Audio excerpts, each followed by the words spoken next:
Disclaimer, हम आपको कोई भी फाइनेंशियल एडवाइस नहीं दे रहे हैं। क्रिप्टो में इन्वेस्टमेंट आपको अपनी एनालिसिस के बाद ही करनी है, क्योंकि प्रॉफिट और लॉस आपका अपना होगा और ये मार्केट रिस्की है, तो अच्छे से समझिए, उसके बाद ही इन्वेस्टमेंट करिए। तो चलिए चलते हैं न्यूज अपडेट की तरफ। तो न्यूज अपडेट में सबसे पहले जो न्यूज कवर कर रहे हैं वो है बिटकॉइन की वैल्यू की। तो अब यहाँ पर बिटकॉइन ने 67,000 का जो आंकड़ा था उसको लूज कर दिया। जैसे कि हमने कल बताया था, अगर वो लूज नहीं होता तो हम देख सकते थे 98,000 तक की रैली। लेकिन अब यहाँ पर कहा यह जा रहा है कि भाई 67 लूज हो गया है, लेकिन अगर ये और ज्यादा गिरता है, थोड़ा सा 65 या 64 तक जाता है, तो दैट मींस ये एक हेल्दी करेक्शन भी हो सकती है। और अगर ऐसा होता है तो 70,000 का जो आंकड़ा है उसके बाद यहाँ पर बिटकॉइन उसके लिए टारगेट करेगा। और अब ये देख जो अगर इस न्यूज की माने, तो इस एनालिसिस की माने, तो हल्की सी करेक्शन और देखने को मिल सकती है बिटकॉइन में। अगली न्यूज यहाँ पर रिपल की तरफ से।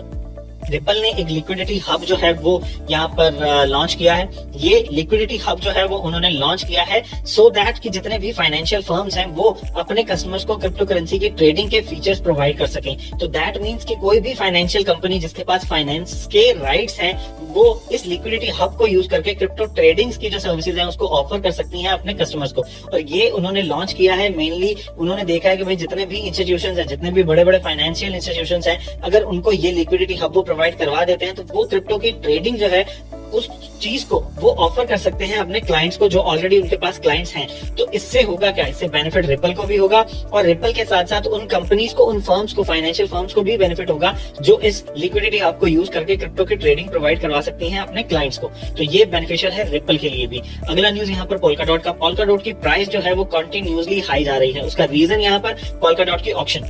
अब पोल्का डॉट की ऑक्शन अगर आप में से भी किसी ने पार्टिसिपेट किया होगा तो आपको पता है कि करीब करीब यहाँ पर 2 साल या 2 साल से ऊपर ही शायद जो आपका पोल्का डॉट है उसको आपको स्टेक करना पड़ेगा इस ऑक्शन के लिए, और उसके बाद आपको उस स्टेकिंग का रिवॉर्ड मिलेगा। और साथ ही साथ अगर जो भी आपने ऑक्शन में सिलेक्ट किया है, जिस भी प्रोजेक्ट को, अगर वो जीतता है तो आपको उसमें भी रिवॉर्ड मिलेगा। तो ये एक डबल रिवॉर्ड लेने के लिए बहुत सारे डॉट्स जो हैं वो स्टेक किए गए हैं और इतने लंबे टाइम के लिए स्टेक किए गए हैं। तो उससे हुआ ये है कि पोल्का डॉट की जो सर्कुलिंग सप्लाई है वो कम हो गई है, जिसकी वजह से पोल्का डॉट का जो वैल्यू है वो बढ़ रहा है। और इसी के चलते यहाँ पर डॉट जो है वो काफी बढ़िया गेन कर रहा है और आने वाले टाइम पर भी ये गेन उसका कंटिन्यू रहेगा, क्योंकि अभी जो स्टेकिंग है या ये कहें कि जो ऑक्शन है वो अभी लाइव ही है। तो ये बेनिफिशियल हो रही है डॉट के लिए और डॉट के यूजर्स के लिए भी। अगली न्यूज की बात करें, इथेरियम 2.0 के नोड काउंट्स में ड्रॉप आया है। इसका क्या मतलब है? इसका मतलब ये है कि इथेरियम 2.0 के ऊपर स्टेक करने के लिए मिनिमम किसी भी बंदे के पास अगर उसको वैलिडेटर बनना है तो 32 इथेरियम होने जरूरी थे। तो दैट मींस अगर आप वैलिडेटर बनना चाहते हैं तो आपको 32 इथेरियम अपने पास रखने चाहिए थे, तभी आप उसकी एक नोड बन सकते हैं, एज अ वैलिडेटर बन सकते हैं इथेरियम 2.0 के प्लेटफॉर्म के ऊपर। लेकिन एट प्रेजेंट ये काउंट कम होता जा रहा है नोड्स का। तो पहले जो नोड्स थी वो थी 1,08,965, अब वो घटकर 1,08,949 हो गई है। तो ये जो एक हल्की सी गिरावट देखने को मिली है नोड्स में, उसका रीजन बताया जा रहा है इथेरियम की बढ़ती वैल्यू। क्योंकि अब अगर देखा जाए ये जो 32 इथेरियम है ये $1,53,000 बन जाते हैं, जो कि पहले सिर्फ और सिर्फ 23,000 के आसपास जो थी वैल्यू इसकी वो थी 23,600।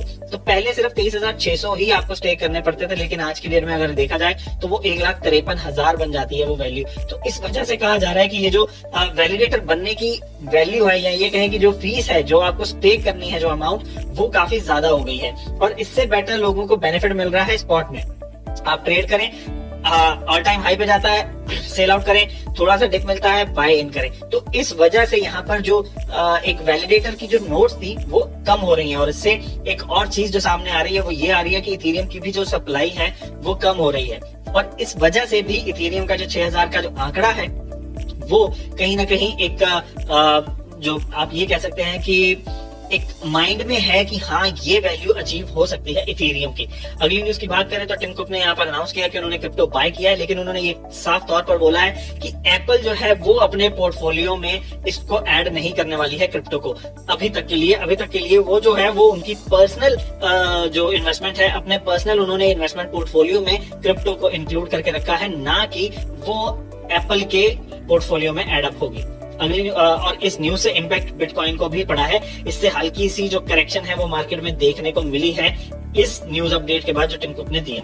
अगली न्यूज यहाँ पर सोलाना वेंचर्स और एलेक्सिस ओहाइन ये मिलकर $100 मिलियन का फंड यहाँ पर लगाने जा रहे हैं वेब 3.0 की ग्रोथ के ऊपर, कि जितने भी जो वेब 3.0 के प्रोजेक्ट्स यहाँ पर आ रहे हैं क्रिप्टो में या ब्लॉकचेन में, उनको यहाँ पर फंडिंग की जाएगी $100 मिलियन से सोलाना वेंचर्स और एलेक्सिस ओहाइन की तरफ से। तो ये एक मैं ये कहूंगा कि सोलाना जो है वो एट प्रेजेंट अपना जो इकोसिस्टम है उसको एक्सपैंड करने के लिए बहुत सारा पैसा जो है वो मार्केट में लगा रहा है। और इसी के चलते यहाँ पर हमने देखा है कंटिन्यूसली यहाँ पर न्यूज आ रही है कि जो सोलाना वेंचर्स, जो सोलाना की जो नेटिव कंपनी है, वो काफी पैसा मार्केट में लगा रही है सो दैट कि ज्यादा से ज्यादा जो प्रोजेक्ट्स हैं वो सोलाना के ब्लॉकचेन के ऊपर आ सके और उससे बेनिफिट सोलाना को मिल सके, सो दैट कि सोलाना का इकोसिस्टम और ज्यादा स्ट्रांग हो जाए। अगली न्यूज यहाँ पर पॉलीगन और एल्केमी पे इन दोनों के बीच में यहाँ पर टाई अप इंटीग्रेशन हुआ है। तो अब होगा क्या कि पॉलीगन के ऊपर जितने भी डीफाई सिस्टम्स हैं, जितने भी डीफाई प्रोजेक्ट्स हैं, वो डायरेक्ट अपनी क्रिप्टो से फिएट में जो कन्वर्जन है वो कर सकते हैं। इससे बेनिफिट क्या होगा कि आने वाले टाइम पर अब आपको मैटिक के ऊपर जितने भी डीफाई प्रोटोकॉल हैं उनमें एक एक्सपेंशन देखने को मिल सकती है कि अब पॉलीगन के ऊपर वो प्रोजेक्ट्स भी आ सकते हैं जो डायरेक्ट फिएट करेंसी में कन्वर्जन दे रहे होंगे। तो अब आप आने वाले टाइम पर देख पाएंगे कि भाई पॉलीगन के ब्लॉकचेन को यूज करके भी जो एक रिमिटेंस का जो फ्रेमवर्क है वो बनाया जा सकेगा। तो ये बेनिफिशियल होगा पॉलीगन के लिए भी बहुत ज्यादा और अल्केमी पे के लिए भी। ये थी लास्ट न्यूज। तो मिलेंगे अब आपसे अगले न्यूज अपडेट में, तब तक के लिए थैंक यू वेरी मच। और चैनल को सब्सक्राइब करें, बेल नोटिफिकेशन का आइकन जरूर दबाइएगा और उसी के साथ साथ वीडियो को भी लाइक करें अगर आपको वीडियो में न्यूज अपडेट्स पसंद आ रहे हैं तो मिलेंगे अब आपसे अगले न्यूज अपडेट में, तब तक के लिए thank you very much friends. साल 2009 जनवरी की है बात, क्रिप्टो करेंसी की नई शुरुआत। दुनिया अनजान थी, कितनों को ज्ञानी के बिटकॉइन फेर देगा पूरा इतिहास।